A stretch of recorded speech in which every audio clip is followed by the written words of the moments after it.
Mexico से अब proper domestic flights निकलती हैं। जब डोमेस्टिक फ्लाइट्स जा रही हैं वहां पे, तो अचानक से एक फ्लाइट में लड़की बैठी हुई खिड़की के पास, बादल दिख, अचानक से उसे एक छवि दिखती है, शैडो दिखती है, जो कि दिखता है एक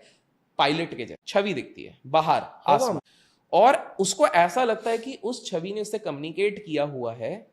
कि कुछ भी करो, इसको इमरजेंसी लैंडिंग करवा दो, अदरवाइज प्रॉब्लम हो। और यही वाली छवि बाद में पता लगता है कि पायलट, जो एक्चुअल पायलट होता है, उसको भी देखे, और पता नहीं उसको क्या हो गया, उसने इमरजेंसी लैंडिंग जैसी कराई एक दूसरे एयरपोर्ट पे, चेक किया गया, क्योंकि 6 घंटे पहले उसकी लैंडिंग जब कराई, चेक किया गया तो उसके इंजन में एक ऐसा डिफेक्ट था कि और